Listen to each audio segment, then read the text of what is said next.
Welcome to episode 31 of Fascinating, a Star Trek podcast. Who mourns for Adonais? In this week's episode, a giant green hand takes the Enterprise captive as Kirk leads a landing party summoned by the Greek god Apollo to the planet below. With the erstwhile deity in need of worship and validation from his new subjects, the crew work to undo his grip on their ship and one of their crewmates. But can Mr. Scott keep his emotions in check long enough to help see the plan through, or will his discipline fail him at the crucial moment?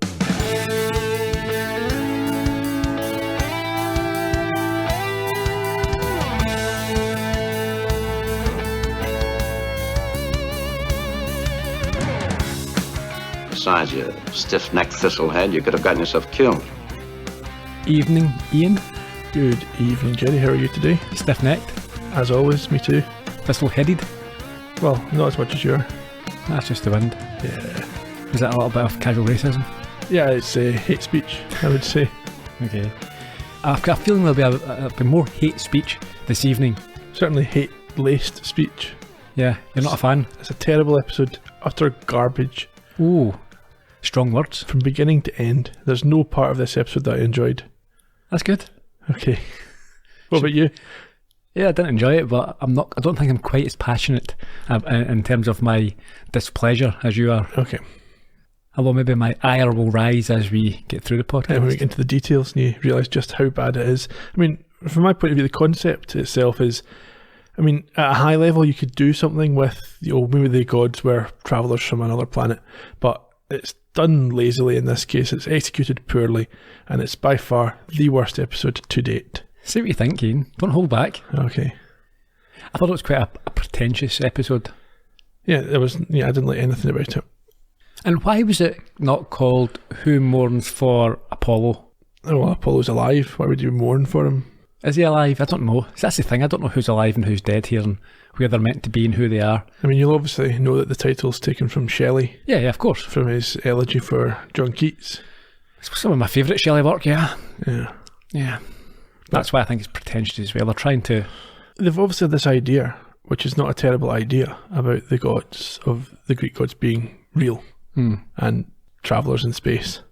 And then they've thought, what's the worst way we could execute this? And then they've done it. Yeah.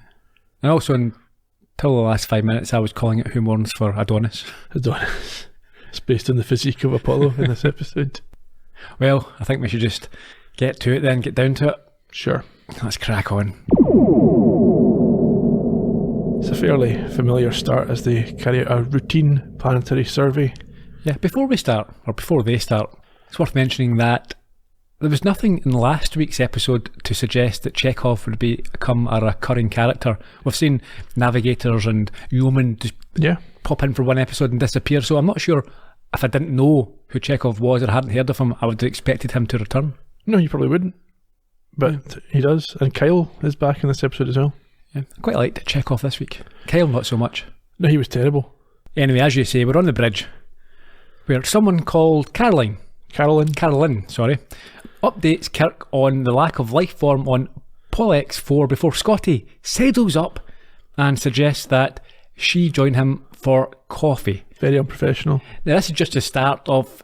Scotty isn't particularly likeable in this week's episode, is he? His character has completely changed, and he is acting like some kind of boor.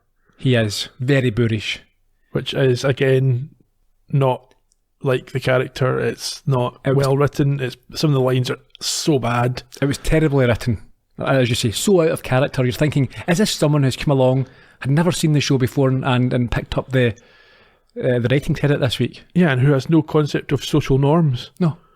Why did Scotty become a jealous, sex-mad... Yeah, I don't know. He's quite aggressive with it as well. He's quite possessive. In fact, not quite possessive, he's very possessive. Caveman-esque. Very much so, to the extent that it's beyond ridicule. And it's not just that, I think you mentioned there, I think it's unprofessional. He's putting a lot of things at jeopardy. And it's not as if even he's just jealous because he is in a relationship with someone... there's no relationship there at all. It's all in his mind. McCoy says here in this opening scene that she's no interest in Scotty. Yeah, take the hint. It's not even that. He's not got to the stage of starting a relationship and he's acting like he owns this woman. Yeah. Like he's entitled to her. Exactly. It's schoolboy jealousy. I mean, she's never going to find a Scotsman attractive. It's just, what's he thinking? Well, there you go. More casual racism.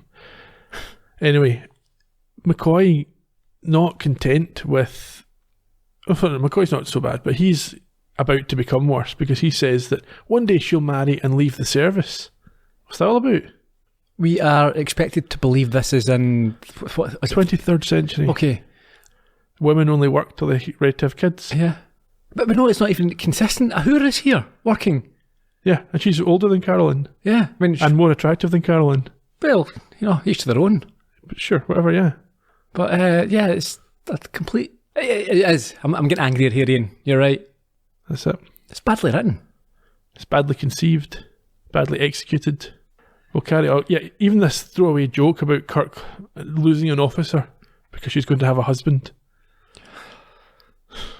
Come on, guys, you're better than this. There was none of this back in Balance of Terror when they were having the wedding. They were going to keep working together. Mm-hmm. Precisely. It was fine. Yep. There was no issue. Mm-hmm. Anyhow, the Enterprise enters orbit of this planet and Spock reports some boring details about what's going on. Yeah, the condition of this Type M planet. I think he describes it as quite ordinary. Yeah, Carolyn has previously noted it's a bit unusual for a planet of this configuration not to have intelligent life. Sure. So it makes it an outlier. So it's a wee bit interesting from that point of view. And at this point, this is where the episode... Yeah, I guess it really... I mean, we've seen a lot of silly things before, but this was... I don't remember the original effect. I imagine it was laughable. It must have been worse than this, and this isn't great. This is terrible. Yeah. So what is it? It's a giant green hand. Sulu points out, oh look, something on the screen. It looks like a hand. Spock says, no, it's not a hand. There's no tissue. It looks like a hand. Yeah, it progresses towards them as if they're trying to grab it. The Enterprise, that is. And does. Pinches it. That reminds me of the Kids in the Hall sketch. You wouldn't have seen this, will you? Kids in the Hall sketch. What's that from? It's a Canadian comedy troupe. Okay. It was a show. It was big in the 90s, early 90s maybe. Before my time then. One of the recurring sketches was I'm squeezing your head. There was a guy who was a little bit further back than someone. And right, on the camera perspective. And that was his thing, yeah. It became a catchphrase, I think, for in the playground. Yeah. We should know that they reference the giant green hand in the movie Star Trek Beyond, which is the most recent Star Trek movie. Do they? As a possible cause for the disappearance of a ship that they've lost track of. Okay. Anyway, Kirk orders a change of direction to try and avoid it, but to no avail. And not only that, but they get thrown across the bridge when it grabs them and holds them tight. That's it. Like a woman. No. Credits now? We do, followed by Captain's Log 3468.1. We see the Enterprise gripped like a harmonica and get an unnecessary summary. One of these summaries that we don't need, just explains what we've already seen. It doesn't even explain what we've just seen. It just says we've been stopped in space by an unknown force. Yeah. Yeah, thanks for that. In case you missed the massive green hand. Kirk has Uhura report the situation to Starbase 12, presumably on the basis that he'd be considered out of his mind if he tried to do it himself. Sure. There's a giant green hand. You tell them. Yeah. Maybe better coming from the captain. No. You tell him. If there's any questions, just answer them. Yeah. Sulu tries to get them out of the grip of the hand. He can't. Yeah, by rocking the ship. On the plus side, there's very few injuries being reported and no major damage. Spock then reiterates that the hand is an energy field before Kirk tells Sulu to try using the forward beams to repel. So they're trying to push against it. Tractor beams, yeah. Yeah, so the things they would normally use to catch or hold another object, they're using to repel, they're reversing. But equal and opposite reactions and all this type of stuff. Something like that. It doesn't really work. I think Spock said something as well about the field being on unusual wavelengths. Sure. This entire episode's not on my wavelength. Clearly. Spock at this point notes some curious activity on a scanner. And so the screen is turned on and they are presented with a man who apparently is the source of their problem. The eons have passed, and what has been written has come about. You are most welcome, my beloved children. Your places await you. Response frequency, Lieutenant. Calculated channel open, sir. You have left your plains and valleys and made this bold venture. So it was in the beginning. You have made me proud. Now you can rest. This is Captain James T. Kirk, commanding the USS Enterprise. Please identify yourself. We shall remember together. We shall drink the sacramental wine. There shall be the music of the pipes. The long wait has ended. Are you responsible for stopping the ship? Yes. I caused the wind to withdraw from your sails. Give it back, then we'll talk. It has been 5,000 years. Have you learned no patience in that time? I don't know who or what you are, but I must warn you, we have the power to defend ourselves. If you value your safety, release this ship. You have the same fire, how like your fathers you are. Agamemnon, Hector, Odysseus. Never mind the history lesson. Release the ship. You will obey me, lest I close my hand thus. A few things to pick out there, eh? Literally every word can be picked out there. Adonis is a dick. He's Apollo. And him as well. Yeah. Apollo the Adonais, you could say. Oh yeah, he's a well-built man. He is. Yeah, he's just not a likeable character either. He's full of it. Stop talking in riddles, get on with it.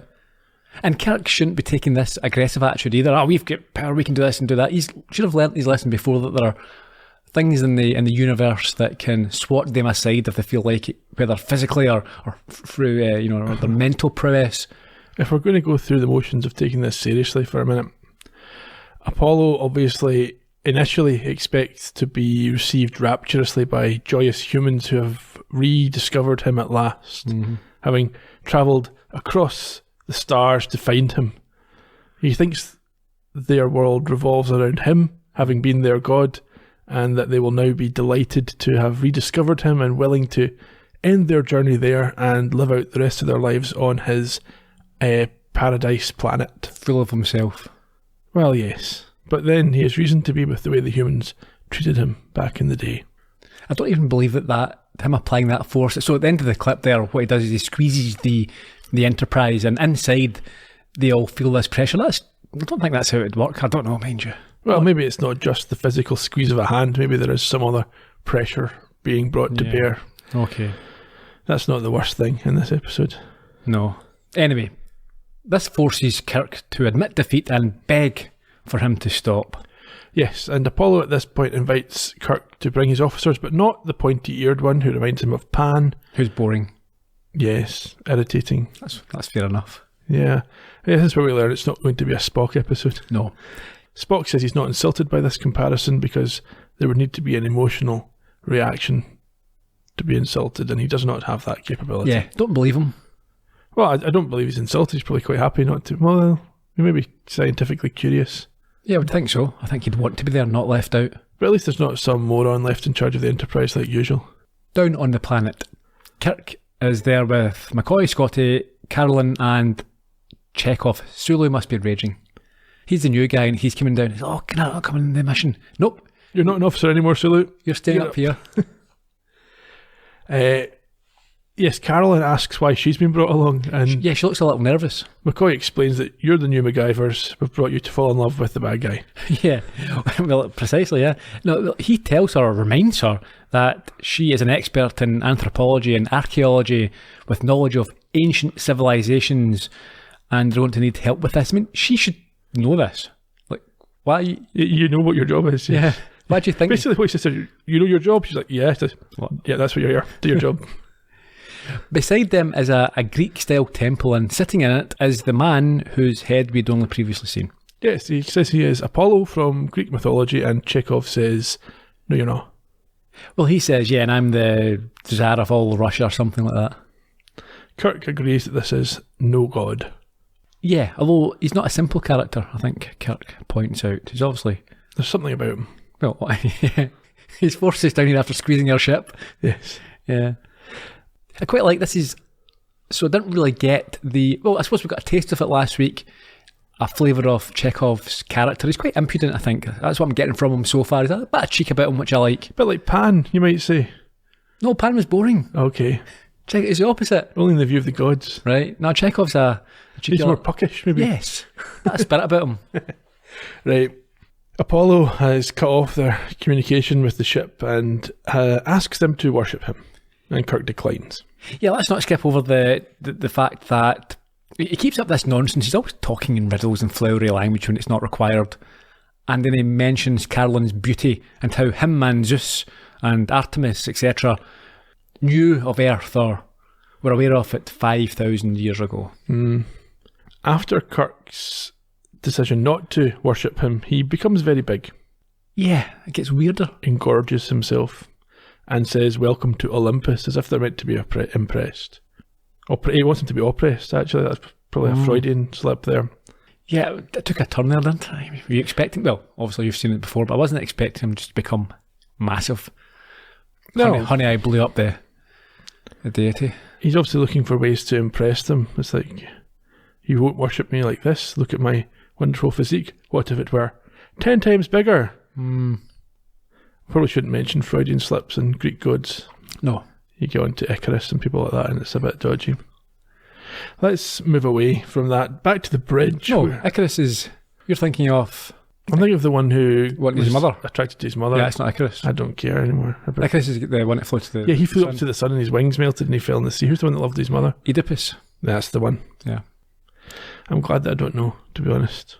It's obviously something you're aware of. Back in the Enterprise, Uhura notes communications are jammed from their end and Spock asks her to fix it. I think you see him in this episode, he is quite efficient. He's managing all the different elements of it, and I think... Yeah, he's determined that the way to control Uhura's work is through sarcasm. There's a bit of patronising language later on. I'm not sure if he was... Oh, I assumed that he was just challenging her, but maybe he was actually disappointed. No, I think he's making a specific effort to... I think he knows that he can maybe be seen to be quite clinical and forthright, and he's trying to, I suppose, act more human towards her. He thinks this is how you should. Maybe he's copying how he sees Kirk. Or maybe. I thought as well that he maybe knew what she had to do and wanted her to come to the conclusion rather than having to tell her. Or at least give her a chance to figure out. Yeah, I didn't mind Spock in this episode at all. Okay. He tells Sulu what to do because obviously he's not smart enough to figure it out for himself. He has to rig the transmission circuits for maximum power generation, allowing them to later reverse the polarity. Meanwhile, back on Pollux 4, as they gawp at the huge Apollo, he vanishes, causing McCoy to utter Spock's famous line. He does. Fascinating. It's a good line. We should think of using that. Yeah. We'll work it in somewhere. Yeah. Kirk then asks Carolyn for her input and wants to know more about their captor.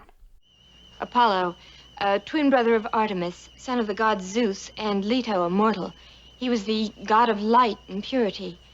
He was skilled in the bow and the lyre. And this thing? Obviously, he has some knowledge of Earth. His classical references and the appearance of all this. I think the appearance of all this is for our benefit. Bones? Well, I can't say much till I check out these readings. He looks human, but of course that doesn't mean a thing. Whatever he is, sir, he seems to control a remarkable technology. Power is what he controls. You can't do tricks like that without energy. Fine, but what power and where is it? Scout around with your tricorders. Find the source of that power. Bones. Yes? Bones, I wonder if 5,000 years ago...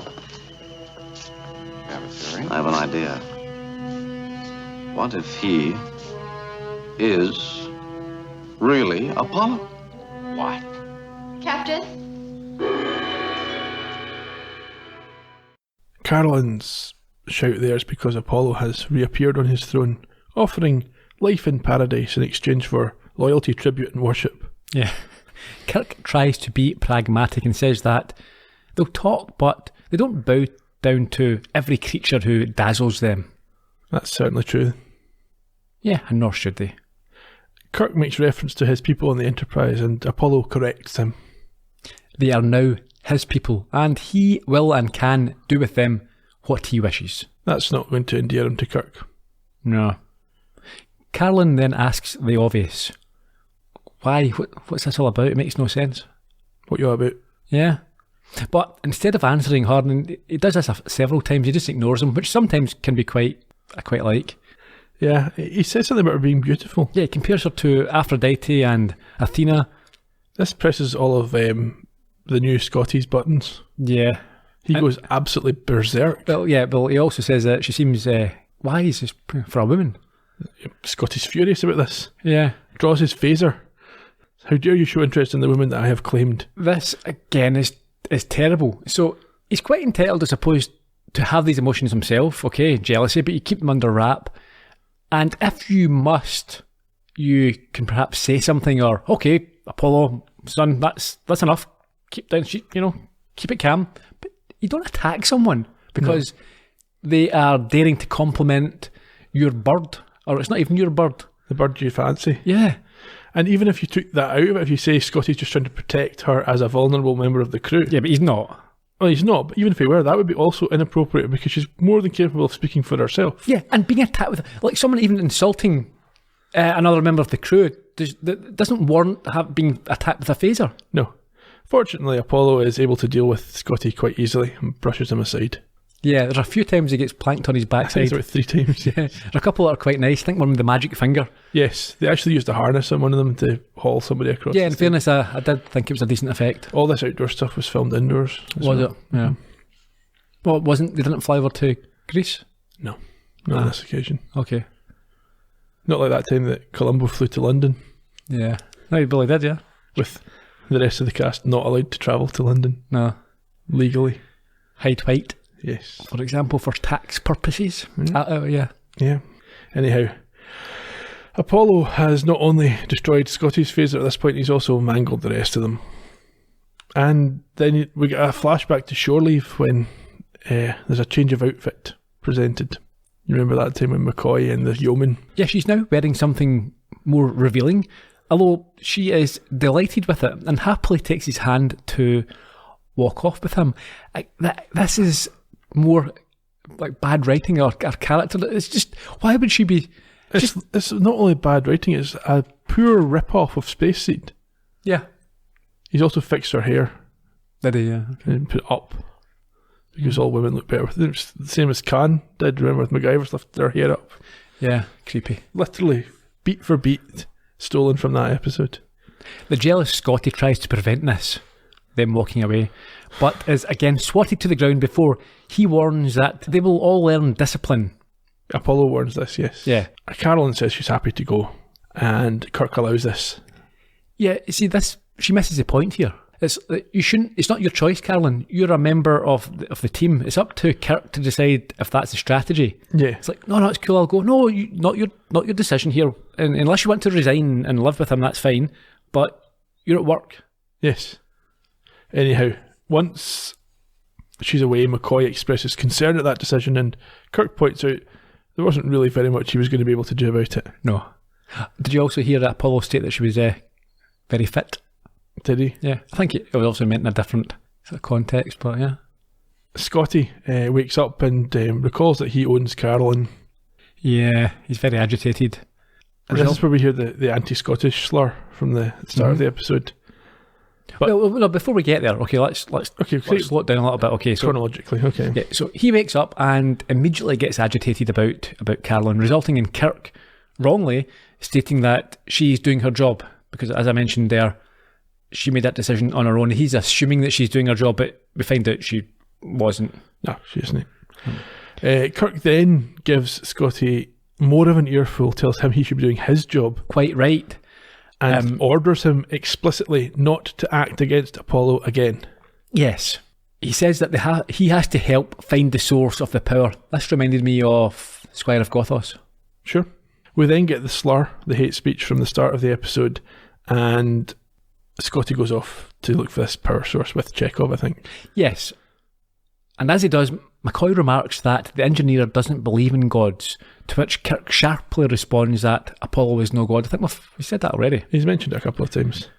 Although he does suggest that perhaps 5,000 years ago, he might have been taken for one. This is his line of thinking that he keeps hinting at. So what is his thoughts? What's his theory? Apollo is Apollo from Greek times, but he was never a god. They were always none of them were gods. They were just a race of advanced aliens who happened travelers to come by Earth and be seen as gods. Yeah. I mean, you could do that concept well, but they haven't here. No. So McCoy understands what he's getting at. And Kirk goes further and states that with their great power, they could not have been mistaken for anything else. So this is why, I mean, in fairness, that would be the case if someone was able to travel back in time. Yeah, I mean, they use that concept. I think, I'm not sure if they use it. They probably do use it in the original series. Certainly in the Next Generation, there's episodes where the Enterprise crew are seen as gods because they're so far advanced compared to the civilization that they are seen by. And is that not what happens in Star Wars, where C-3PO is mistaken for a god by the Ewoks? Slightly different, but yeah. Is it? Well, more advanced, aren't they? So they worship him because he can speak different languages and he's all metally. Mm. Yeah, it's kind of like that. See, I'm a geek. Star Wars reference. Well then. Tying it all up. Yeah. Anyhow, we get a... What one is Deep Space Nine? That's the Star Trek series that's set on the space station. What one's Stargate? That's nothing to do with any of it. That's the one that steals the Guardian of Forever and makes it into a whole series. Right, okay. Basically. It makes it out of metal and turns it into a series. We get a very brief interlude on the bridge just to break things up, where Spock earns his money by saying that we should try this, and it doesn't work. Yeah, but Uhura comes up with a possible workaround. For the communications, yes, she's going to rig up a subspace bypass circuit. This is where he says, do you have any ideas? And she says no, and he says, oh. And she says, oh yeah, I'll do this. And he's like, yes, yeah. You do that. Why didn't you think of that before? Hear the MacGyver theme tune playing. Yeah. Kyle has been scanning using some other plan that Spock had, but he can only find their own people and notes one of them is separated from the others. There's no reading for Apollo, but McCoy was able to scan him. Or we're about to find out that McCoy was able to scan him. Sulu then tells him that he has identified a radiation energy. This is it. So the problem is pinpointing it, and Spock suggests doing it on a reverse basis, rule out other areas. And Sulu's like, all the other areas? That's going to take me hours. No, but he's right. It's like a whole planet. That's not a... Well, it depends how big an area you can eliminate at a time. We're now down in it's like a garden on Polex, where Carolyn is equally impressed with her surroundings as she is with Apollo's patter. She's so impressed, she doesn't even realise he's comparing her to his previous girlfriends. Yeah. She refers to him as a god, and he explains that he's the only one left, even though the others didn't die, they just disintegrated a little bit. Yeah, this is some of the gobbledygook that gets spoken in this episode, and I didn't take note of it. Well, he talks about the them, rambles. Yeah, he explains why they consider themselves to be gods, and she's like, enough talking, more kissing. He says that gods need love and admiration and worship, and she asks him flatly if he really believes he is a god. And he says that in a real sense they were gods, but they had no wish to destroy, and so they came home to a place without worshippers. So let's get to the point. What's going on here? No, it's all crap. Yeah. Yeah, and then the kiss, which is obviously television substitute for sex.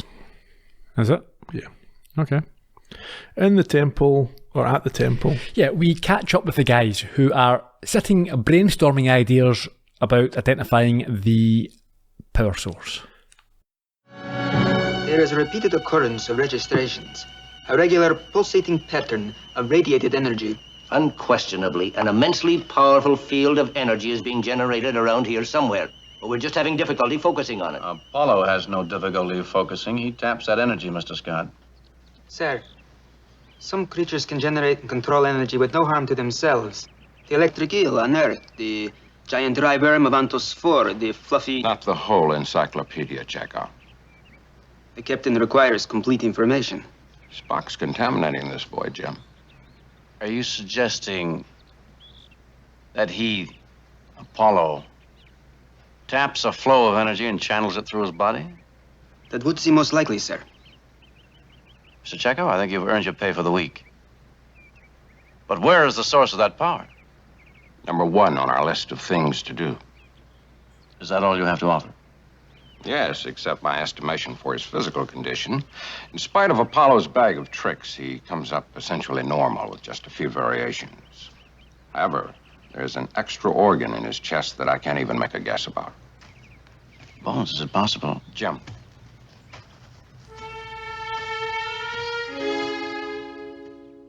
Interesting reference there to Chekhov getting paid. I think it may be metaphorical.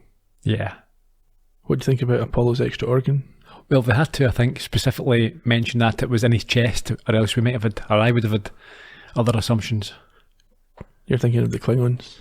Am I? They're the ones with the double appendage. No doubt we'll get to that. I'm not sure it's in this series, but certainly it's hinted at elsewhere. Fan fiction by the sounds of it. No, I'm not saying it's necessarily fan fiction. Alright, okay. Anyway, they are interrupted by the appearance of Apollo, who is on his own and tells Kirk that Carolyn is no longer a concern of his. This sends Scotty further round the bend. Well, he ignores his earlier promise to... It's not just a promise, it's direct order not to act against Apollo. What did he do? He just gets a bit mental and gets zapped.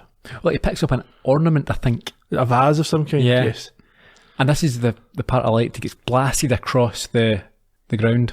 Yeah, this upsets Kirk, who is then force choked by Apollo, like Darth Vader does in the movie. Oh, come on. I've got my second Star Wars reference in here, Ian. Yeah, I've noted here. This one. Like Darth Vader. Yes. Yeah. There you go. It's such an obvious one as well. Yeah. They've lifted it straight out of Star Wars. And yeah, before he got choked, he'd mentioned that rather than having worshippers, he now has enemies. He's getting too... Like, they're being destroyed. Physically, they're being manipulated. They're being slapped about here. Yeah. Don't try and... You should be thinking, okay, that isn't the approach. Being aggressive with this enemy isn't going to work. Yeah. You've now made enemies of us. It's like, okay, Yeah. take more of that. Apollo, much like myself, gets tired of this quite quickly and disappears. So, they help up Kirk, who is recovering, and Chekhov tells him Apollo disappeared like the kid in the Russian story. And a lot of bit of banter here. I can't remember exactly what. There was a difference between the Russian and the Western version of some Fable. fable, yeah, some fairy tale. And it was quite nice. I liked it. Scotty has some neural damage or neurological damage to his shoulder, which means his arm is not working. Also, does Chekhov wear a wig? I meant to say last I think week. that's his natural hair. You think so? It looks like a wig. He spent $70,000 a year on it. Well, I think William Shatner's had a wig since about this time. It's true. Apparently. Yeah. It's a trend that caught on. Mm. Goes right to the highest office in the land sometimes. Anyhow, Kirk says they should work on the theory that this guy did go to Earth 5,000 years earlier, pretended to be a god, and he then decides, I think it's one of Kirk's 3 go-to solutions to a problem. What's that? Or certainly his favourite of them. Assume that the enemy has a limited supply of power Yeah. and try and get him to use it up. It worked for him okay in Charlie X. Yeah. Didn't work quite so well in Balance of Terror. At one point, I mean, you only have to get this wrong once and you're dead. Yeah, he kind of tried it in Square of Gothos as well. And there's possibly, maybe the Corbomite maneuver, did he try it there? Yeah. Well, he's basing this on the Greek the legends, and in that, after expending energy, they did take a period to recover and recuperate. Yeah, but it's a little bit non-specific, isn't it? Very. Yeah, it's very. This might be what's happening. So what we need to do is one of us needs to attack. Yeah. Basically, sacrifice I've us. calculated that if you get killed, then the rest of us can take him. Well, that's what he says. Yeah. They can jump him. I actually think he actually says that. Now, it's... Yeah, that's the thing. They're going to attack, and McCoy points out the obvious flaw. Like, we might die. And only one of us. Only one of us. Okay, who's doing the attacking here? You. That's it. I will be needed to subdue him. Your captain can't do it. Yeah, who else will look after you guys? Again, a little interlude on the bridge where Uhura's got her soldering iron out. Sorry, before we get there, this is the other, or one of the other main problems I had with this episode as well. There is no time deadline. There's no time constraint on this. So Kirk's now saying, okay, we've been here for a couple of hours. What we need to do is attack him One of us is probably going to die. We'll sacrifice one. But they're under no real. It's like, let's wait a little while. Spock's up there. He might sort it. Nah, no chance. You know, no, let's just go. We've had 2 hours. We're going straight to the sacrificing one person. This is the only plan. So you have to have put in a deadline to make that decision rational. Kirk's thinking, this plan has worked for me 50% of the time. There's no way it can fail. Yeah, up on the bridge. What's happening? Uhura's got her soldering iron out and Yeah. she's trying to fix something. She needs half an hour.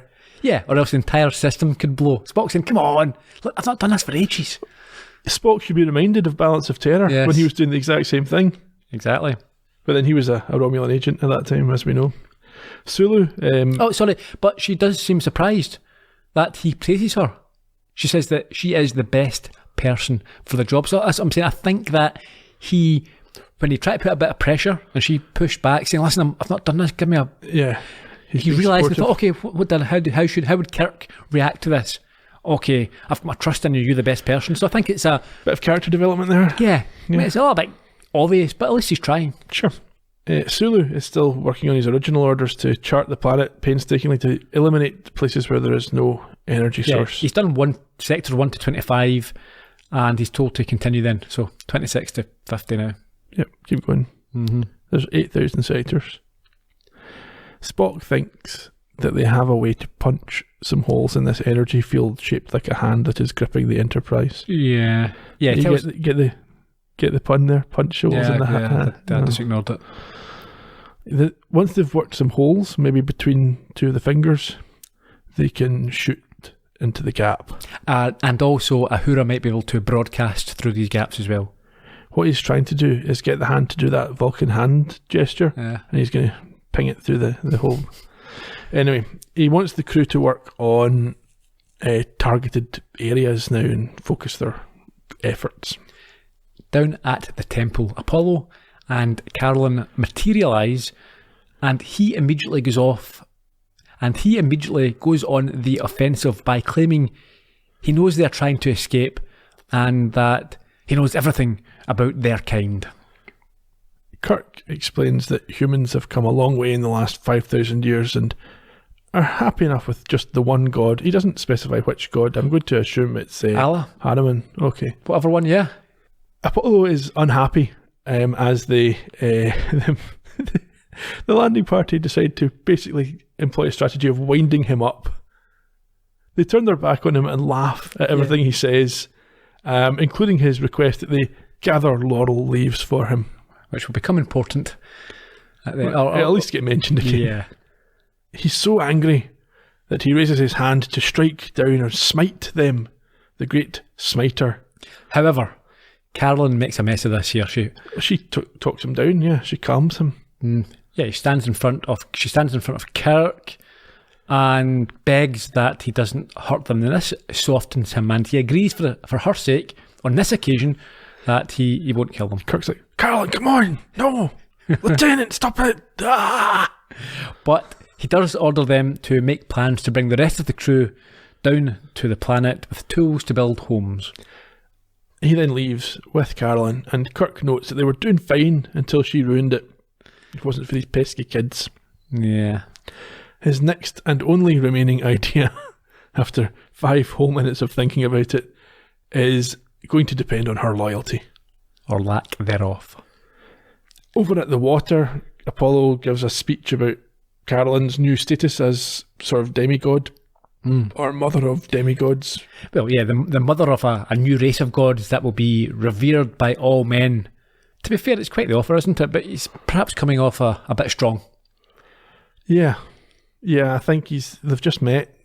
He's misjudged to a certain extent the state of the relationship. Exactly. I mean, the offer of making her a go.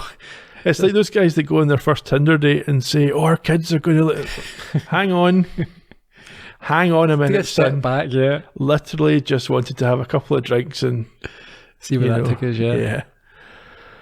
Anyway, back at the temple. Well, we should say that, to be fair, she seems up for this, and the scene ends with a kiss. Yeah.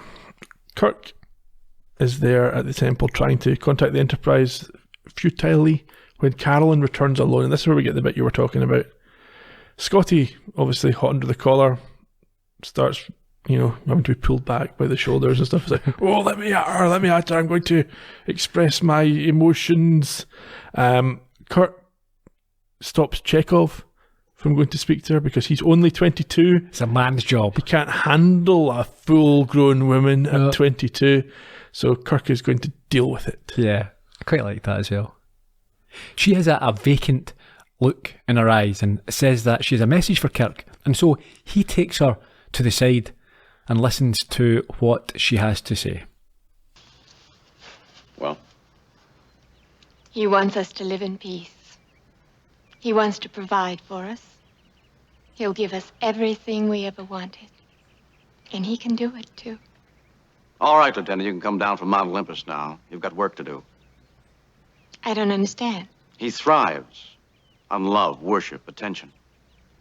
Yes? We can't give him that worship. None of us can, especially you. What? Spurn him. Reject him. You must. You're special to him. Yes. I love him. Lieutenant, all our lives, here and on the ship, depend on you. No, not on me. On you, Lieutenant. Reject him and we have a chance to save ourselves. Accept him, and you condemn all of us to slavery. Nothing less than slavery. We might never get help this far out. Or perhaps the thought of spending an eternity bending knee and tending sheep appeals to you. Oh, but you don't understand. He's kind and he wants the best for us. And he's so lonely. What you ask would break his heart. Now, how can I?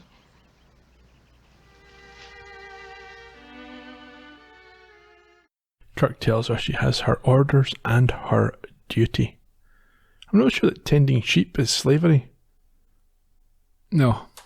I think there's quite a few people who work with sheep who would be offended by that. Aberdonians. The Welsh. They do it freelance. They don't consider it work, that's for sure. We then get a breakthrough up on the Enterprise as Uhura has managed to get the comms working through the use of a little bit of elbow grease and soldering irons. So Spock takes over and tells them that they have pinpointed this power source and asks if they are near a structure. Kirk confirms that this temple appears to be the source of the power. If only there would have been some way to guess that the one structure on the entire planet had a purpose. Anyhow, Spock says, are you guys going to back off a bit before we shoot it? And Kirk's like, nope, but hold on. Kirk then speaks to McCoy about Apollo's extra organ. Does he? Yes, he asks if that's his plug, basically, for the energy. And McCoy says, I don't know. And it's never mentioned. Again, Scotty simpers something about needing Carolyn back before the attack. Yeah. He's really... They shouldn't have used Scotty for this. No, they should have... Chekhov, maybe? No, just another throwaway red shirt character. And they could have killed him. Yes. That would have been That's fine. what you get. That's what he deserves for this mistreatment of women. No wonder she wants to live with Apollo if this is the treatment she gets on board. Been harassed. Can you imagine by what Scotty was going to be like with her if they hadn't been taken down to the planet? Yeah. What if Spock or Sulu had shown interest in her? Is he going to beat them up? Exactly. Is he going to shoot them with his phaser? But they've got to go back to this, to the Enterprise and work together, haven't they? Well, hopefully he's learned a lesson from this. She'll be putting a transfer request, but it should be him that's being transferred. Certainly disciplined. But we've spoken before, this is why there's always a rotating group of yeomans they keep on having to move on. Anyhow, Kirk agrees to wait for her to return before they commence with the attack. I think that's because he wants Apollo there, though, rather than agreeing to anything that Scotty's thinking. Back in the sort of garden area, they're kissing again, but this time she breaks away to ask about his evolutionary patterns and social developments and claims that she's never experienced a specimen like him before. She does. She says, surely he knows. She's just studying him and she could no more love him than a new species of bacteria. Harsh, very harsh. He gets angry and I think she maybe has a bit of an epiphany here because she taunts him that the Thunderbolts must be the only way he can exert his power over women. But we should make it clear that she's doing this under some sort of duress because she has got a tear in her eye. Yes, so she doesn't want to do this. She genuinely would have been happy to stay with him. I mean, it's only acting out of duty. Back at the temple, Kirk is talking to Spock from the Enterprise. There's an atmospheric disturbance. Well, at the end of the previous scene, we saw him in a rage lift his arms up and thunder and wind starts to gather. This is the atmospheric disturbance that Spock's talking about, and Kirk tells him, stand by on the phasers. He thinks Apollo's on his way. Scotty is near hysterics at this point. I don't really understand what's going on now. Oh, yeah. He's lost all control. He has. He's a moron. It's like he's been told that he's getting dumped by someone that he's desperately in love with. Yeah. And he's gone and crawled up in a ball and is about to, retreat from society for the next period of time. So we're cutting back and forth to the garden area and back to the temple. We see Caroline, she's struggling to head away into the wooded area to walk through to the temple. And Apollo, he continues to harness the elements. And he's growing giant at some point. Yeah, he's no longer in human form, but is instead, he's in part of the sky, part of the weather system. And he is approaching the fallen Caroline now. She's lying on the ground. Yes, and I think she's within sight of the temple, is she not? Maybe, yeah. I don't really know. Anyhow, Kirk orders Spock to fire on the temple as soon as he sees Apollo. Yeah, but he's warned that Kirk's too close by. Yeah, I think Spock did this earlier as well, but Kirk's like, no, you have to do it. Yeah, and so the phasers are engaged as they hide behind some convenient rocks. Polystyrene. Yeah. I think that'll protect them from a starship level phaser blast. Yeah, there won't be any side effects. Don't be silly. Never. It's very targeted. It changes colour to red, I think. Initially, yellow, yeah. Apollo is becoming distressed and says no. Yeah, he demands that they stop, and he returns fire himself at the Enterprise. Doesn't really do much. Nah. So as the battle continues, a dazed Caroline stumbles in and is helped by Scotty. Now he's got a chance to scumbag, act like a protector. Rat. He's the utter lowest of the low in this episode. Yeah, she's emotionally vulnerable right now. Here's my chance. Yeah, I'm going to get in here. Oh, I'll protect. She doesn't know. Come away from him. Come on. Up from down right now. I can get my little elbow in there. Yeah. Up at the Enterprise, I think we start to see this green hand disappearing or dissipating, perhaps. Yeah, I mean, the Enterprise eventually wins out and the temple disappears, which causes the now humbled Apollo to wander through the remains with tears in his eyes. He's quite sad. And he disappears, as he explained Hela and the others doing previously, to the cosmos, returns himself to the stars. Yeah. Caroline greets. She does, yeah. Now, I think at this point that the pitiful Apollo asks questions. I think he generally can't understand. He says, all I wanted was for you guys to sort of worship and cherish me, and I'd have provided I'd have been a generous Lord. But Kirk responds by saying that they outgrew him and could not give him what he wanted. And that's the end of him. Kirk and McCoy lament, following Apollo's disintegration, having had to do this, after all the benefits that the Greek civilization brought to Earth. And Kirk says, maybe we could have picked up some laurel. What? Well, I think he's saying that maybe we could, I don't know. This is the usual sort of, I did what I had to do, but I feel bad about it. And we saw this before with Charlie X, and we saw it before just a couple of weeks ago in Operation Annihilate, I think. He was regretful at the conclusion, was he not? Yeah, it doesn't make sense because there isn't, I don't think, a compromise here, another solution. You couldn't have talked Apollo around. No. You had to do something that was going to... Yeah, this was it. Rubbish. Yeah. It was such a stupid episode that meant there was no weight in the ending. Yeah, see, as I said at the start, I didn't like it, and I thought it was silly, I thought it was pretentious, and I thought it was out of character for many of the characters. So much of it was just ripped off of Space Seed as well. Yeah, it was lazy. However, there were nice touches. I say I quite liked Spock. I liked Chekhov. There's a couple of comments here and there, a couple of one-liners that were nice enough. I didn't like how they introduced this new female character and they made her look a bit silly. Although in the end, she did save the day. In the alternative original ending, she is discovered to be pregnant. Right. She returns to the Enterprise. Ah, okay. That's why that must have been some kiss he gave her. Do you think we'll see her again? Doubt it. No. So, yeah, oh well. That was it. Hope it gets better. Is this the low point, would you say? I wouldn't put money on that. Oh, no. It might be the low point of season 2. Well, okay, I can put up with that just now. Okay. Some information. Let's wrap it up, yeah. Director is Mark Daniels, 6th of his 14. Discussed him in more detail back when we did The Man Trap. He directed that one. Paul's dad. He was actually quite fond of this one. He thought it came together quite nicely, so it shows how much he knows. Idiot. Gilbert Ralston was the writer, although Gene Coon significantly redid his story, which is strange because Gene Coon usually does quite well. Anyhow, how bad must it have been if this is the I imagine improved version? He took out the pregnancy. What about Scotty being an absolute rapist, maniac? We'll leave that in. Ralston also wrote for shows like Gentle Ben. I don't even want to know what happened in that episode. Gentle Ben gets a bit jealous. The Wild Wild West and Hawaii Five-0. But this was his only Star Trek episode. He died in 1999 at the age of 87. Michael Forrest played Apollo. This was his only Star Trek episode, unless you include that time he came back in Star Trek Continues with his wife to play Apollo again. But who did his wife play? Probably some other Greek. I think it was Athena. Okay. He also appeared in many other shows, though, including Bonanza, Lassie, and Power Rangers Lightspeed Rescue. Still alive, I believe. Where he was the voice of Olympius. Yeah, he is 91, I believe. Good on him. Kept himself in shape. Big lad. Leslie Parrish played Lieutenant Palamas, Carolyn. She only made this one Star Trek appearance, but she also showed up on things like Batman, The Man from U.N.C.L.E. and McCloud, and is now 85. There's no Columbo connection this week aside from the standard Walter Koenig also shows up. Obviously, we could have mentioned him, but I didn't do any notes.